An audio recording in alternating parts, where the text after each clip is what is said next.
Maintenant, on va partir sur la gauche, sur Arpitetta. Et autour d'Arpitetta, il y a des sommets qui culminent à 4000 mètres, avec le Zinal Retorn sur notre droite, avec la raie en neige qui monte. Et puis sur notre gauche, juste dessus la cabane d'Arpitetta, le Weisshorn.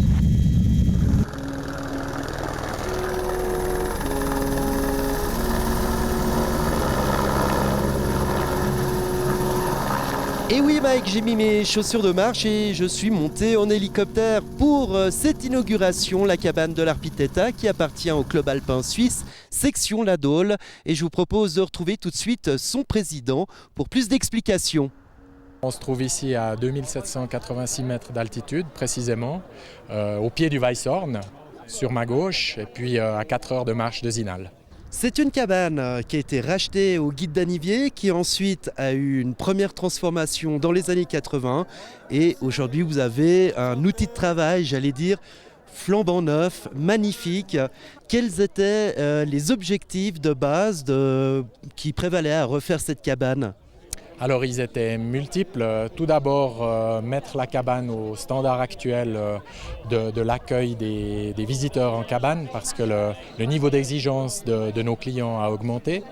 Deuxièmement, c'était d'améliorer l'efficience énergétique de la cabane afin d'économiser un peu de bois et puis d'améliorer un peu le confort à l'intérieur. Et puis, on a agrandi un petit peu la cabane sans augmenter le nombre de places pour que ça soit plus facile à gardienner et puis pour améliorer également le confort des visiteurs. La particularité de cette cabane, c'est que nous sommes propriétaires d'à peu près 1 hectare de terrain en terre valaisanne. Donc on est une enclave vaudoise en terre valaisanne. Ce qu'il faut souligner aussi, c'est que cette cabane, eh bien, il y a un gardien et ce gardien, c'est un des membres de votre section. Ils se relayent chacun, semaine après semaine, pour assurer l'accueil des visiteurs. Effectivement, le fonctionnement de cette cabane repose sur le bénévolat.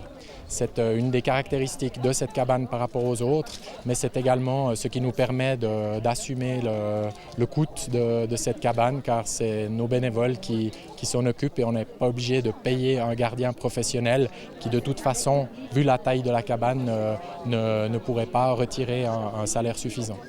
Le budget initial de ces transformations représente à peu près 1 100 000 francs, un budget que vous me dites plus ou moins bouclé. Néanmoins, vous êtes toujours à la recherche de donateurs. C'est sûr qu'on a réussi à quasiment boucler le budget à peu près, je dirais, une 50aine de milliers de francs près. Le pont a été effectué grâce à un prêt de l'État du Valais sans intérêt que nous devrons rembourser sur 10 ans.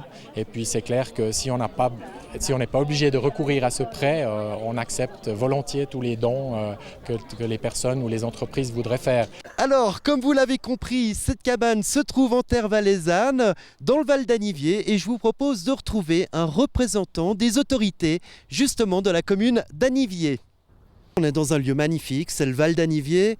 Vous représentez les autorités d'Anivier. Qu'est-ce que ça vous fait d'avoir finalement une ambassade vaudoise en terre valaisanne ? Mais c'est très réjouissant parce que les montagnes appartiennent à tout le monde. Et ces gens-là sont venus aussi à notre aide parce que la cabane avait été construite par les guides d'Anivier.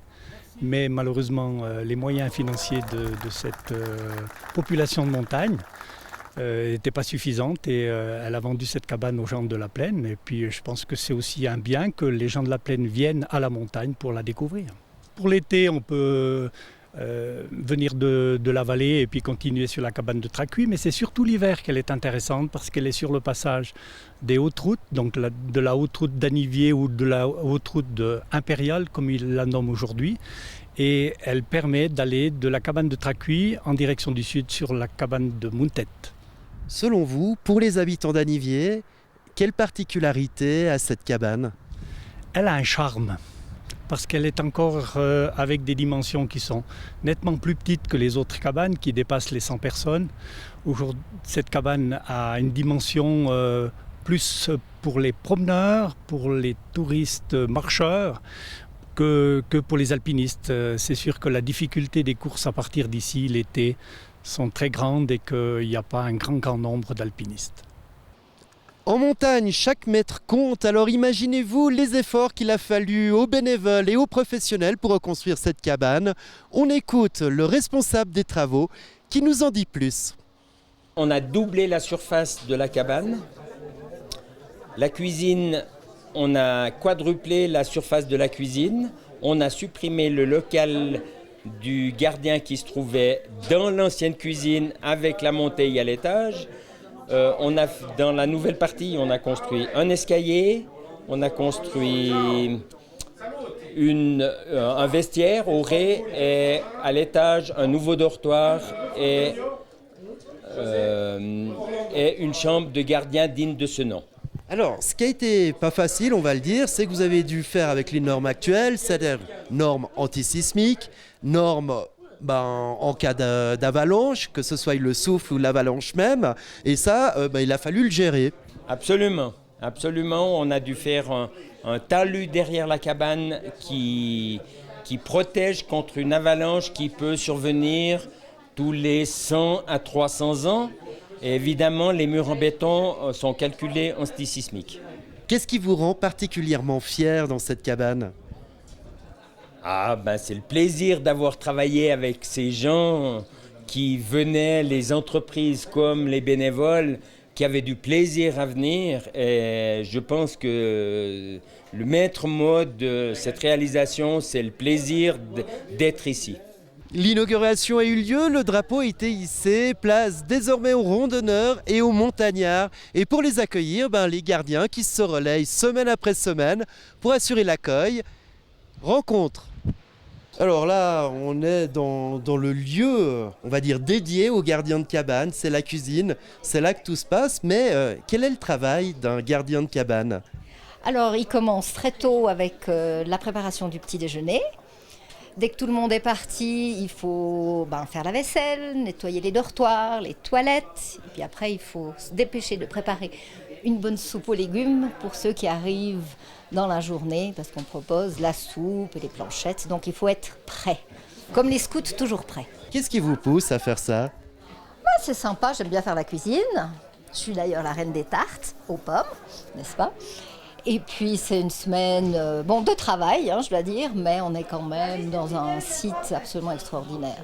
Est-ce que vous auriez une anecdote qui illustre bien l'état d'esprit qui règne dans cette cabane ? Ouh là là, une fois il y a une famille de Belges qui sont venus avec le grand-père, le père et les petits-enfants. Et nous on demande toujours de l'aide pour faire la vaisselle. Et c'est mon mari qui a désigné le grand-papa et le papa, allez hop, en cuisine pour essuyer.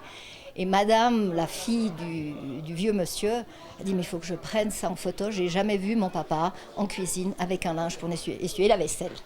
Alors il fallait que ça arrive à Arpitette, et ça je trouvais c'était rigolo, ce mélange de générations comme ça. Alors on a bien compris, le maître mot de ces lieux, c'est la passion. Mais pour le gardien, qu'est-ce que ça change, une nouvelle cabane ? Alors ça change tout, parce que déjà c'est beaucoup plus grand, on a plus de place, on se fait moins de bleu, moins de brûlures, parce qu'on était un peu cougnés, tandis que là c'est agréable, qu'on peut vraiment bien travailler. Eh bien Mike, comme vous le voyez, moi j'ai eu la chance de monter en hélicoptère, mais pour vous, que sont ces quelques 4 heures de marche pour arriver à cette cabane? Rien pour un spécialiste de hockey sur glace comme vous. Alors chaussez vos chaussures de marche et rejoignez-nous. Là-haut sur la montagne, c'est un nouveau